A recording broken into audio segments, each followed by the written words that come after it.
যখন সন্তান সম্ভবা হলেন, বলছে ও ঠাকুর, হ্যাঁ প্রিয়ে, স্বামীর প্রতি টান যেমনই সন্তান সন্ততি পায় তেমনি এখানে কেন ঠাকুর অনুকূলচন্দ্র বললেন, আপনি মা আপনার স্বামীর প্রতি আপনি যদি দেবতা জ্ঞানে আপনার স্বামীকে পূজা করেন, দেবতার ঔরসে আপনার গর্ভে একটা দেবতার মতো সন্তানই পৃথিবীতে আসবে। আর যদি স্বামীকে অকথ্য ভাষায় বকা দেন, কি অনেক মায়েরা আছেন, এই মায়েরা মন্দিরের সামনে কার আমার দিকে ফলো করো, আমার কথা শোনো, এখন ওই কথা শুনলে কাজ হবে না, আমারটা না শুনলে কিন্তু কষ্ট আছে, আগে শোনো, ভালো করে শুনবে। আজকে মায়েরা বেশি এসেছে, এই জন্য মায়েদের উপর একটু জোর দিয়ে কথা বলি। সব মা তো একরকম না, এর মধ্যে মন্দও আছে ভালোও আছে। তথাপিও পুরুষ জাতি যদি অপরাধ করে সব পুরুষকে বলে, যদি একটা নারী অপরাধ করে তাহলে ওই নারী কুলেই পড়ে, তাতে আমার মার ঘাড়েও পড়ে নাকি মা? তাহলে এজন্য বলছি, যদি কোনো নারী যদি তার নিজের স্বামীকে পশুর সাথে তুলনা দেয়, শুয়োর কিংবা পাঠা বলে বকা দেয়, ওই স্বামীর দ্বারা যদি তার গর্ভে কোনো সন্তান আসে, ওইটাই শুয়োরের বাচ্চার পাঠার বাচ্চার মতোই হয়।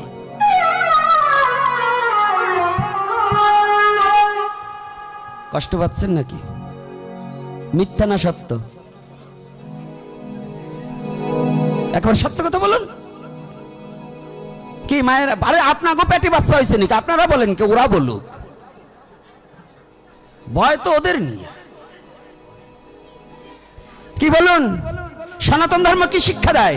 বাঁচাবার আর মর্ম যা ধর্ম বলে জানিস তা, বাঁচতে শিখায় এবং আপনাকে বাড়তে শিখায়, এটার নাম সনাতন ধর্ম। বাঁচতে শিখায় এবং বাড়তে শিখায়। যদি আপনি বাঁচতে না শেখেন, যদি বাড়তে না শেখেন, তাহলে আপনার এই ধর্ম করে লাভ কি? ধর্ম কি? ধর্মে মরতে শিখিয়েছে, ধর্মে বাঁচতে শিখিয়েছে। এই ধর্ম, সনাতন ধর্ম আপনাকে আলোর পথে নিয়ে যেতে শিখিয়েছে, সনাতন ধর্ম আপনাকে বিবেকবান হতে শিখিয়েছে, সনাতন ধর্মে আপনাকে মনুষ্যত্ব পৌঁছাতে শিখিয়েছে, এটার নামই সনাতন ধর্ম। কি শিক্ষাটা দিয়েছে আপনি কি বুঝতে পেরেছেন? স্বামী কি বলছে ঠাকুর, আর আপনারা ডাক দিচ্ছেন গে শুনে যাস। আজকাল তো, আগে তো কম বয়সের নারী একটু বেশি বয়সের পুরুষের বিবাহ হতো, আর এখন আবার উল্টে গেছে। এখন ভাইয়ের সাথে বিয়ে, বাড়ির সাথে, ছোট বাড়ির সাথে বিয়ে হয়, তো এখন নাম ধরেও স্বামীর ডাকে, ডাকে না, তুই মুই আলাপ করে, করে না? আপনারা কথা বলেন, আপনারাও কি এরকম করেন নাকি? কথা বলা মানে মৌনতা, মানে কি সম্মতির লক্ষণ, মানে অন্যরাও করে। যদি না করে থাকেন বলবেন যে না, হ্যাঁ এইটাই ঠিক। আর যদি বোঝেন যে আমিও গোপনে গোপনে এরকম ডাকি, তাইলে বুঝবেন ওই রকমই হবে পেটে দুই সাইডে। এই জন্মে না হইলে পর জন্মে হবে। কথাটা কি কষ্ট হচ্ছে? রাধে রাধে, কষ্ট হচ্ছে মা? হ্যাঁ, আমি কিন্তু আমার জন্য বলছি না, এটা বলছি কেন, এই জাতিকে আত্মচেতনাবোধ জ্ঞানের জন্য বলছি, যেন কুসংস্কারটাকে দূরীভূত করে শুদ্ধ সাত্ত্বিক সনাতন কি সেটা যেন বোঝার মতো যোগ্যতা হয়। সনাতন ধর্মটা কত সূক্ষ্ম, কতটা তীক্ষ্ণ, কতটা মানুষের প্রয়োজন সনাতন ধর্ম, এই তত্ত্বটাকে বুঝাবার নিমিত্তে এইভাবে আলোচনা করছি, অন্য কিছুর জন্য নয়। তাহলে কোথায়? পৃথিবীতে গীতা পাঠের কোনো নিষেধ নেই। এই কয়টা জিনিস পবিত্র জানেন? আজকে যে প্রশ্ন করেছেন এই প্রশ্নের উপরে এইখানে থেকে উত্তর দিয়ে দেব। কি কি জিনিস পবিত্র? হরিনাম পবিত্র, অগ্নি পবিত্র। এই পিছনে বাচ্চাগুলো কি বন্ধ করা যাবে না? ওইগুলোকে ধরে ধরে সামনে এনে বসিয়ে দাও। এই যে কি সুন্দর আমার পাগলরা বসে রয়েছে, খুব ভালো, খুব ভালো। যাদের বাচ্চাগুলো বাইরে একটু ধরিয়ে এনে বসিয়ে দিতে পারে। বাবারা মাঝে মাঝে একটু ওদিকে যেও, হ্যাঁ, খালি একেবারে মাথা নিচে করো না, একটু ফুসফাস করো। এই ফুসফাস না থাকলে সনাতনী জাতি শেষ হয়ে যাওয়া। আমার কথাগুলো একটু ব্রেনে লাগাইও, যেখান থেকে বলবো একটু ইঙ্গিতে বলছি, সরাসরি আমি বলতে পারছি না, একটু ইঙ্গিতে বলছি, একটু বুঝবে। খালি মাথা নিচে করে থাকো না, মাঝে মাঝে একটু ফুসফাস করো, নাহলে প্রাণ রক্ষা হবে না। তো এই জন্য ওগুলোর একটু তাড়াই রেখো। তো এইবার শুনুন, তুলসী অপবিত্র হয় না, গঙ্গার জল না, জল কোনো অপবিত্র নয়, হরি নাম কোনো অপবিত্র নয়, গীতা কোনো অপবিত্র নয়, দান কখনো অপবিত্র হয় না। যদি বলেন কারা, আজকে ব্রাহ্মণ মশাই যখন পাইছি, এই পাশেও একটা আছে, ওই সামনেও একটা আছে, আরও ডাইন বাই দু সাইডে থাকতে পারে। এই যে এইটাও যাজা নিয়ে কাজ করে না, আমার বাবা বলছে আমি ওর মধ্য নাই, আগেই ছাড়িয়ে দিয়েছে।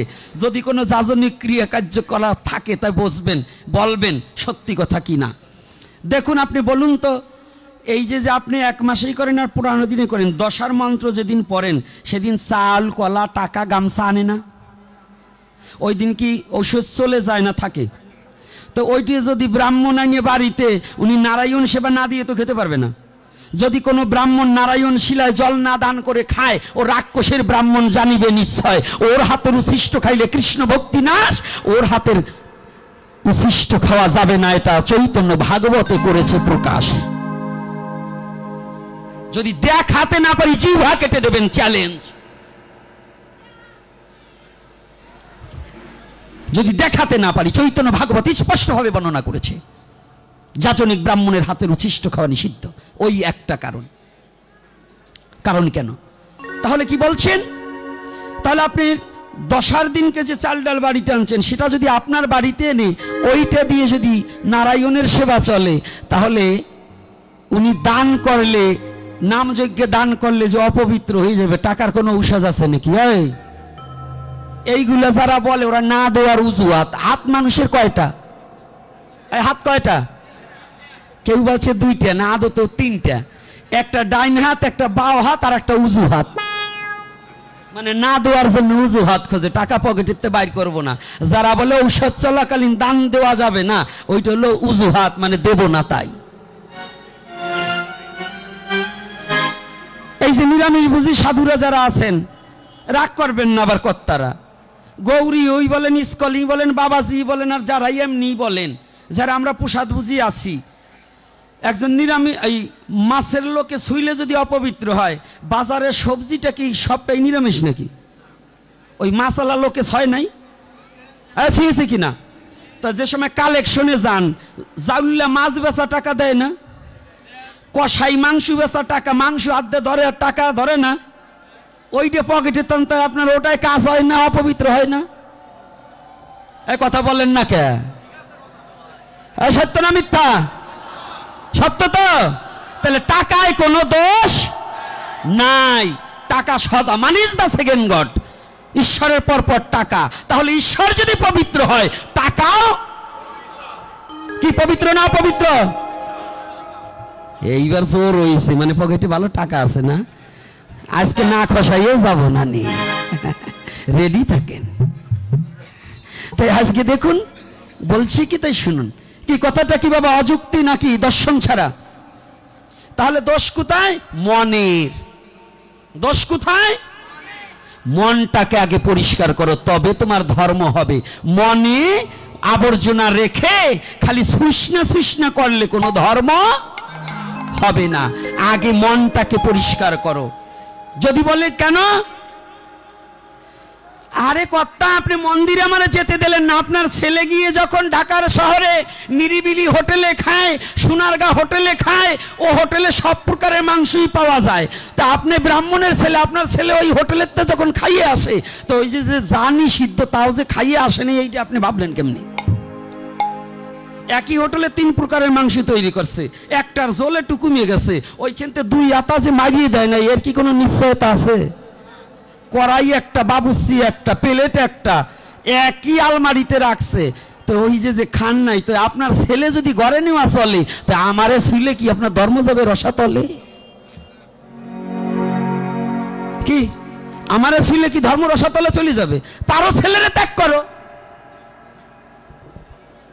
কথাটা একটু বেরিয়ে ঢুকাইয়েন। তাহলে দোষ কোথায়? রাধে রাধে। দোষ আমাদের কোন জায়গায়? তাহলে দান করা যাবে।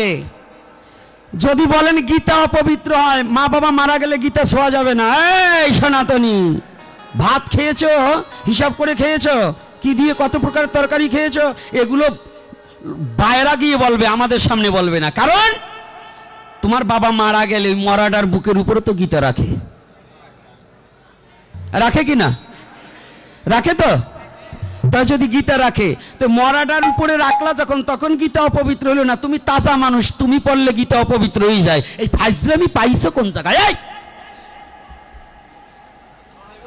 যত সব হারামজাদার দল সনাতন ধর্মটাকে নষ্ট করার জন্য এটা কল।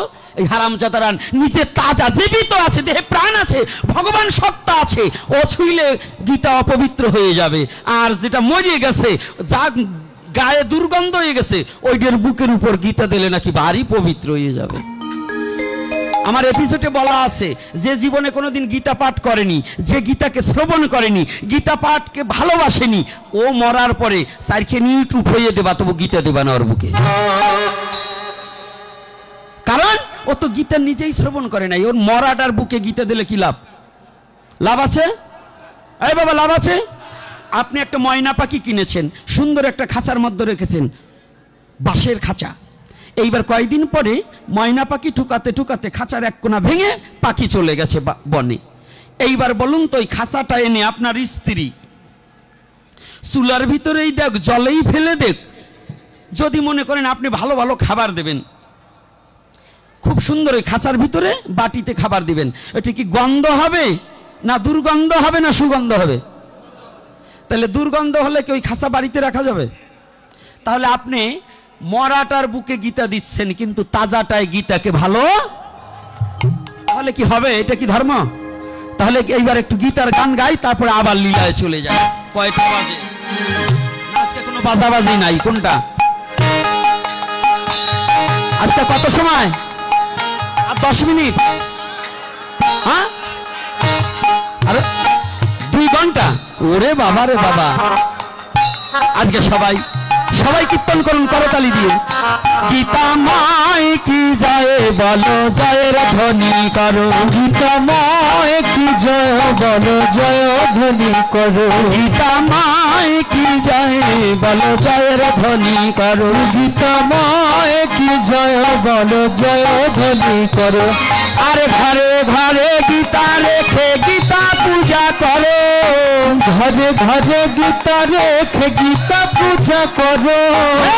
ঘরে ঘরে গীতা রেখে গীতা পূজা করো।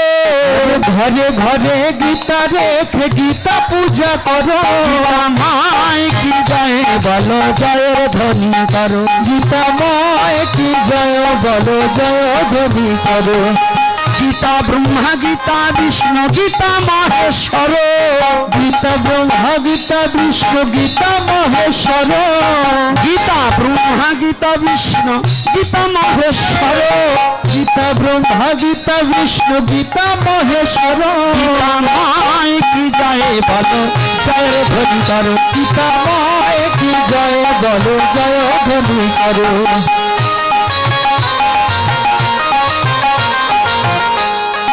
গীতাই হবে একমাত্র পারের সম্বল। গীতা হবে একমাত্র পারের সম্বল। গীতাই হবে একমাত্র পারের সম্বল। গীতা হবে একমাত্র পারের সম্বল।